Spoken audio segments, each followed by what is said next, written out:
Welcome to Thrones and Scones. It's your weekday morning podcast where we talk about Game of Thrones over breakfast. It's Tony, Hans, and Jeremy. It's a new ASMR podcast. Today tackling season 5, episode 2. You guys think that this should be our new niche? No? I think so. Okay, fine. I think the hairs on the back of my neck are like standing up right now. Here, I'm gonna hold on real quick. Oh.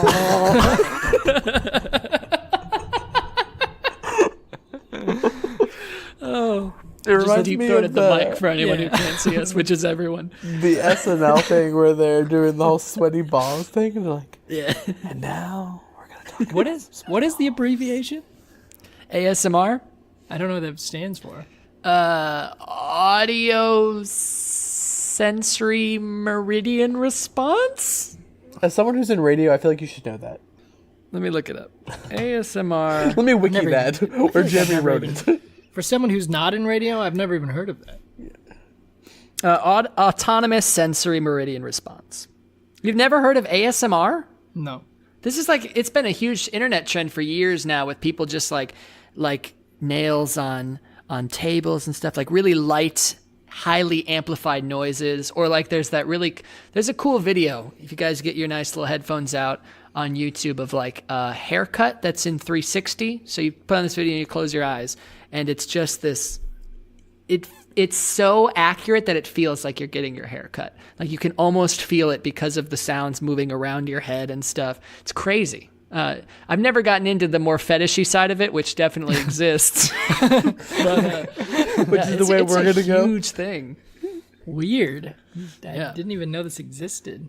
Asmar. Assmore.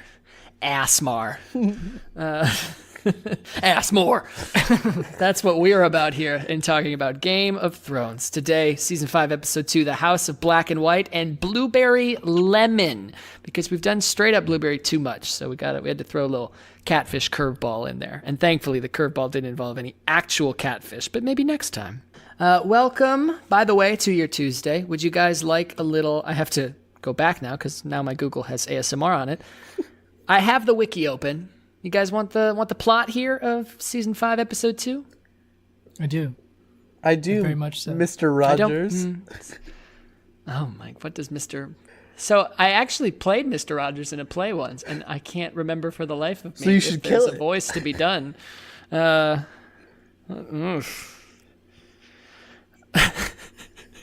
It's I almost can't think better of when it. you So, don't know. How about yeah. No, I'm just... Go ahead. let me throw one at you. We'll let you research good old Mr. Rogers for next time. How about Gilbert Godfrey? Oh, no. Why are Hans's always throat destroying? Okay. Speaking of ASMR, here we go. Turn your mics up for this one. Season 5, Episode 2. The House of Black and White. Arya! It's so specific, Gilbert. He really has that... Oh, God, my microphone has just auto-turned itself down so much. Okay. Arya arrives in Bravo. I just sound like an angry New Yorker. I don't know if I've got Gilbert. I was trying to channel Iago. That's just some sort of weird gnome. Arya arrives in Bravos. Pod and Brienne run into trouble on the road. Affleck. Cersei fears for her daughter's safety in Dorne as Ilaria Sand seeks revenge for Oberyn's death. Stannis tempts Jon. An advisor tempts Dany. I feel like a couple times there, you kind of slid into it for a little while, but you were just pulled back into Agatha, just screaming. I only have so many raspy characters. I also, here, let me wipe. I spit all over my computer. Oh, God, let me turn my mic back up. There we go. Nice. Mas Mejor. So yeah, if you caught any of that, the House of Black and White here, we start to pick up a little bits. I would like to take it to the group here. You guys are the group, in case you didn't get that email that I sent out. What were your favorite? What were your least favorite moments of this sweet, sweet ep? Well, I think just right off the bat, I got to say my least favorite. I knew my least favorite was, you know, that when the episode's right about to start and it gives you like the black box with the maturity warning and all that stuff, and it is absent of nudity.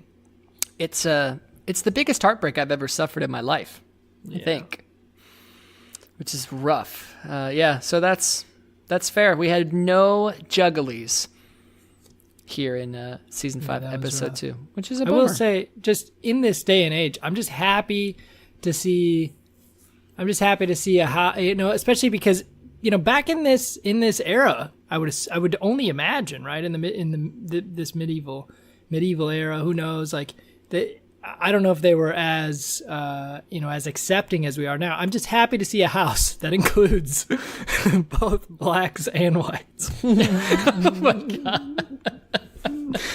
I don't know what they were like back then. I don't know how racy they got, but yeah, that's it's happy to see fair enough. A fully accepting house. And we will come to learn here in subsequent episodes that they do accept everyone in, provided that all of those people wish to die.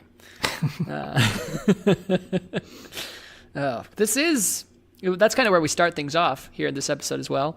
And it's our first real look at everything outside of the bank in Bravos. Arya travels through, and then they go up to the House of Black and White. You know, her generous Bravosi friend ferries her there. My first thought was, okay, real big house. Everyone knows the assassins are out there. It's not really connected to anything, so an assassin couldn't leave that place very subtly. Like, hey, you'd have a boat to do leaving so. where someone's gonna die. Maybe, I don't know. Maybe there's a tunnel or something, but does seem like a bit of an oversight. Yeah. So for me, I had two things I really enjoyed. One, I enjoyed Arya getting to Bravos. I think it's cool. The house is cool. The whole, like, what she's doing, waiting, getting frustrated, the fact that the tease that's there, I thought was really well done. But I would say a little more enjoyable for the show for me, because again, I felt that this episode was a little slow. Again, I really liked Bronn with his betrothed, and then Jaime being like, "Yep, you're leaving her. Bigger castle, come with me." And always the sellsword, he's like, cool, right? He's like, yep. So even though everyone thinks, oh, he got what he wanted, he got a lady, he's getting this house, he talks about killing the sister, so he definitely gets the house, and he's like, wait, you're going to be a bigger house? More money? Yeah, fuck this, I'm leaving, right? And he is also prompted by the fact that there is now a royal decree that his betrothed is to marry somebody else. Right. Which is problematic for his situation. But I like him and Jaime, their next kind of like adventure is enjoyable. So like it's kind of exciting to watch that story happen as well. What I didn't like is the whole in the Dorne setting, that whole situation. It was boring to me. I don't know. I don't write anything down about Dorne here. Is it just the back and forth between Duran and Ilaria? Yeah. Is that all we get? Yeah. His point was kind of like, I think at the time, kind of pointing out, you will kind of still follow my, Oberyn did that in combat. We're not going to avenge him. You need to listen. I think she's kind of still trying to rile him up and get him to have a response. You do get a little more kind of with a connection, I think, with Jaime and Cersei in this one, where they get the Viper with what's her name? Marcella's. Yeah, Marcella's pendant, right? Isn't that? Mm-hmm. I think this is this one. So, which of course we know who that comes from. being that we saw the scene in Dorne. So, but yeah, I don't know. It was okay. Yeah, I agree. I think this also was a little bit slow for me. I think the most interesting thing that happened for me was the entire scene with the younger guy, I guess, who killed the son of Harpy that was awaiting the trial. Oh yeah, I was trying to think of that guy's name. I can't think of it either. And then They say it like once. yeah, and then but I did think that was an interesting, a little bit of an interesting storyline, because I do think Daenerys was faced with a pretty, tough decision there. Like I don't know what decision I would have made in that instance. That was tough. It is rough, and we see very much here quite shortly after, not in this episode, but in the next one, Jon faced with a similar situation. Yeah. Where he's going to go and have to make similar choices. And so this is very much, there's a lot of internal stuff happening already in season 5. And I, just since I said Jon, there's some internal stuff going on with Jon, because he has gone 0 to 100 real quick, as Drake may say. Lord Commander of the Night's Watch, long may he reign. Long may he reign. I had this was so fast. It was kind of bullshit, I thought, in the show, just because it was like a thing that wasn't going to happen, and then all of a sudden he had enough votes to tie with the perceived winner of the whole thing. I did like that Aemon broke the tie. That was cool. That was a funny moment. But this is a very cool. It's much better in the books. Yep. Sam basically has this, I don't want to say scheme, but he really works to kind of go around everything and get Jon elected, and it is a much cooler payoff. Whereas this was just like a possibility that was introduced 5 minutes before it happened, which I just didn't care for. Yeah.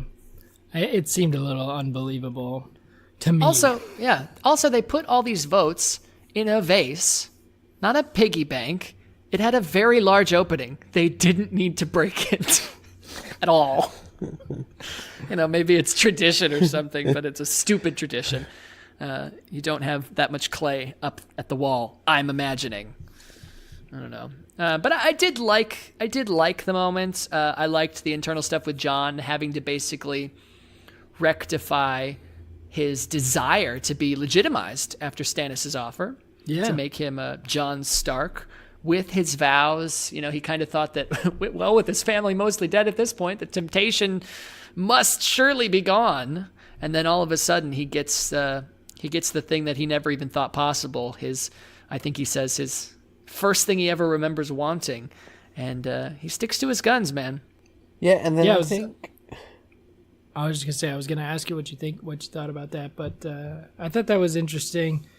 Again, like now with the offer's got to be a bit less tempting, right? Like I understand that the name still carries a lot of weight; it still means a lot, but there's really no others. There's no other Starks anymore, really, that he knows of. Yeah. So I don't know. I would think it's a little less tempting, but I still don't think that takes away from his, from holding his ground. Yeah. Now, Jon is one of the people who does know about Bran, right? He. Because Sam runs into him, and Sam tells him. Oh, right. But then, okay, I'm trying not to get ahead of myself. Yes, you're right. Yeah. No, that happened last season. Where I know, but isn't there like coming up? Bran like sees Jon. Yeah, and that was also last season. That was also last season. God dang it! I'm all over the place.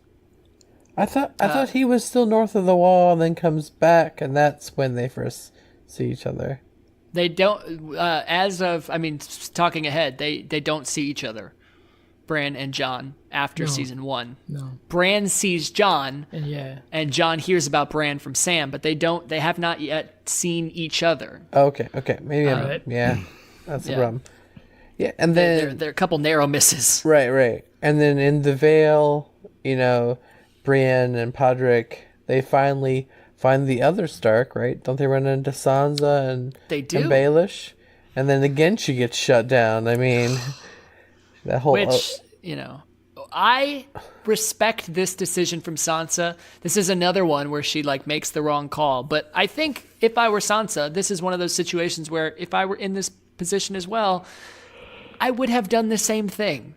And it's only because I know what happens that I'm screaming at my TV saying, Right. Sansa, please go with Brienne. I do like how they just go from like, no, thank you, Lady Brienne, to kill her. Like, she must die for existing in this bar. Yeah.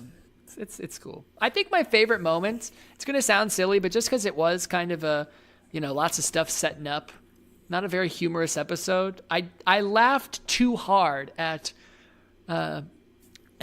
Samuel Tarly go, did you know that blah, blah, blah, blah, blah, blah, Sir Duncan was the youngest commander of the Night's Watch at age 14? And Gilly goes, I know S. As Shireen had just taught her the letter S. Because, it gets a doc from me because it's yet another person teaching somebody how to read in the show. But that moment, I paused the show because I was just laughing. And maybe I was tired. I certainly was, but I enjoyed it very much. As for my least favorite parts, I feel like you could throw a dart at this one and hit pretty much whatever it hits is going to be one of my least favorite parts. I didn't actually dislike the episode. A lot of the part was slow. I kind of liked everything that happened. I guess I'll go with the Night's Watch vote, just because I think that had the potential to be much more cooler. Done much better. Yeah, much cooler. Yeah, I agree. Much more. They didn't really give any sort of sense of perspective onto what the decision made or anything. Yeah, it's not a bad episode. Yeah. It's just, again, it's feeling that role of like building, right? I mean, we've kind of hit pinnacles in a lot of stories, and now we're starting on new adventures, and it needs to build back, get a little more perspective on things. I definitely think it was a better episode than the first episode. Yes, but there's not a lot to get the blood pumping, right? There just isn't. So yeah, there was no nudity, and nothing to get it pumping down. I mean, I was looking for a little peni, little bubes, nothing. Yeah, I got a little stirring going on because I just loved when Cersei gets shut down, and when Kevin was just like being so shady to her, like, if the king wishes to ask for me, I will be awaiting him at Casterly Rock. Like, I like Kevin Lannister. Not much that we've gotten yet. We'll see him a bit this season. He's a little bit more prevalent in the books for a moment, but there's something funny to me about, like, I know that there's still just like a lot of totally normal names in this show, like John, Sam, all this stuff. But there's something funny to me about just Kevin being in the show. Like, it's just like that old rascal Kevin. But it's Kevin with an A. That's true. So that very makes different. it Westerosi. Westerosi. I liked the part where, which is interesting because you know me, I'm not the biggest fan of just blunt exposition. Mm-hmm. That's not my style. I would prefer more like mysterious and environmental like storytelling where they just kind of let the story be told through the cinematography. That's my preference. Sure. But I did like when they were talking grayscale with Gilly and Shireen. I thought that moment was okay. It was a good moment. Yeah, for both of those characters, that was it was kind of a back and forth enough that you bought, both of them being equally curious and in things. It was a pretty honest conversation, and we did also get to learn a little bit of stuff that will be prevalent later in the season. It was very good soon. Overall. Yeah.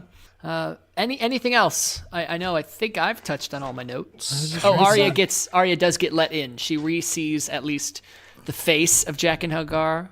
Of course, he's not Jaqen H'ghar. He is no one. And that is what the girl must become.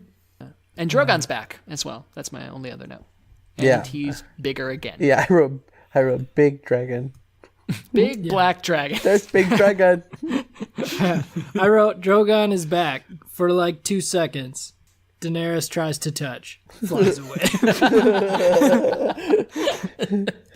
He's like, you don't know me.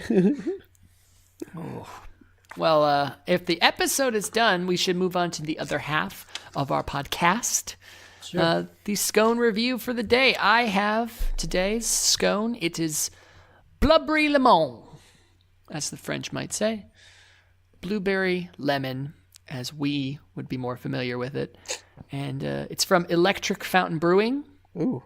Here in Quincy. Nice little coffee shop. That does not stock scones regularly, but every once in a while they'll just make one and they'll post it up on Facebook if they do, and I always see it late. But this time I caught it right away. And I had already been there that day, but I went back and it was the same girl, and I need a scone to go. Tried to disguise my face and voice. Yeah. Pull my hood up. Didn't work, but I did get the scone. And yeah, it was nice. We're looking for sponsors. Just saying. Just Until we do have the money flowing in, we'll still be here tomorrow. You can catch us, of course, at the same time, whether you are, in fact, joining us for breakfast or anytime throughout the day. You can like us whenever. You can hate us whenever as well, but you must listen no matter what. ThronesandScones.com for all the links to every dang thing. And we will see you tomorrow for Season 5, Episode 3. You down with GOT? Yeah, you know me. So Hans, Ethan and I watched the Spider-Man Into the Spider-Verse yesterday. How was it? It's good. It's good. So we watched it in 3D, which was cool. So Interesting choice. Did I also see it in 3D? No, I saw Aquaman in 3D. yeah. So Also he interesting wanted to choice. watch a Well, movie it's- in 3D, so I thought that would be a pretty cool one to do. One of our theaters here in town closed, so there's just 6 screens in the other theater, and so there are not options. It's like if I want to see a movie that's not at 4:30 or 10:30, it's gonna be 3D, and it's a bummer. That sucks. 3D sucks. I don't even know why that's still a thing. It's a lot better than it used to. Like, I found this one not nearly as distracting as some of the ones in the past. But it's less it's gimmicky just- now, right? Yeah. They still can't, like, there are still some moments where you're like, just couldn't resist, could you? Yeah, just stupid stuff. It's usually like a rain scene or like a punch that misses or a bullet that misses. You're like, you just had to have it. I'm trying to think of the last movie that I saw that was in 3D. Avatar. That's the one everyone didn't- saw in 3D. I didn't see Avatar in 3D. Oh. I, to this day, still haven't even really seen Avatar, to be honest. Don't really have any intention to either. I think before Aquaman, I saw Force Awakens in 3D. You did? You saw the... Okay, I didn't know. Yeah, well, 1 out of the 6 times I saw it in theaters, so it wasn't that big of a sacrifice. Yeah. Do you think it added anything to the movie? In one scene, and that was when Rey was rappelling into the Star Destroyer, the field of depth was very cool. And other than that, no. That's cool. I want to say it was actually kind of around Avatar, which is funny, but it wasn't Avatar. So it was whatever it was. I remember it being absolutely terrible. Was it the first Transformers? No. Isn't that right around the same time point? I feel like that's close. Probably. What the shit would have that? I'm not sure. So Avatar. I will never pay for the 3D experience, especially because it's more expensive and just an inferior way of watching a movie, in my opinion. Yeah. But I do almost exclusively for movies I want to see pay for like the deluxe screen with the deluxe sound and all that IMAX stuff. kind of thing. Yeah, it's not. It's basically IMAX. Whatever my specific movie theater has. It's like the Ultra Screen XD and some fancy sound that they talk about. So do you feel like in watching a movie, right? So as I'm doing this theater thing now downstairs, like, you know, I have the 4K projector. We're doing a 128-inch like screen. The audio stuff is where I thought I would get away with spending less money, but then everything I'm reading, it's like, oh no, like that is like that's critical. Because half the time I'm at movie theaters, though, sometimes I feel like the audio is almost overpowering. Like sometimes it's almost too loud for me. Yeah. I don't like it when it's just turn it down. I knew that was coming. Fuck you. I agree though. I don't like it when it's just like loud. But I do like the dynamic. See, yeah, I want clarity and dynamic, but I don't want just like shoving, trouble down my throat. I think that's probably why you can't skimp on it. Is it's the more expensive equipment that's going to give you the nuance instead of just the volume. Yeah. Exactly. Yeah. That's a good point. And I was talking to Jeremy, we were talking about this the other day.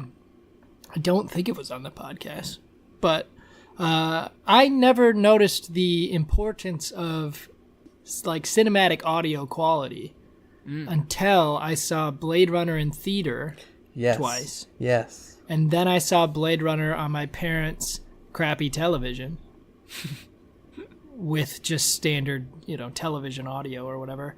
And it's a different movie. It really is. I'm talking 2049, by the way. I wasn't around for Blade Runner in theaters. I think that you're starting to see, and maybe they're doing this in a way to be like, oh no, theaters are important. But like, I bet you Quiet Place is a way worse movie on DVD. Like, not bad, but I bet it loses so much when you're not, every tiny sound is like amplified so that it kind of makes you a little tense and stressed out. But when it's just like, oh, well, you turn the TV to 40 and you let it go, and yeah, I think it would lose a lot. I mean, I always think of like the whole horror film genre and how, like, I feel like they've always done audio the best out of all genres, right? Like horror audio is like critical. You mute a horror film and suddenly it's just like it's funny almost. Yeah, it loses so much, right? It's a comedy. And so like and I feel like that's kind of the thing that I've started to appreciate a little more is like, and I mean now listening to music and like having nicer headphones, having nicer speakers, all those things, like you actually start to appreciate really good clear music, like clear sound difference instead of just super bassy or whatever and all that stuff. So now I got jealous for a moment here a couple minutes back with this like ultra high def experience at the theater or whatever, this premium feature, and then the IMAX talk. I don't have any of that, but I can also see a movie for $6 on a Saturday. That's nice. Yes, that's nice. Yeah. So I accept my fate. Yeah, it's like that's the thing about going to the movies around here is it's like $15 a person to go to a movie. Yeah.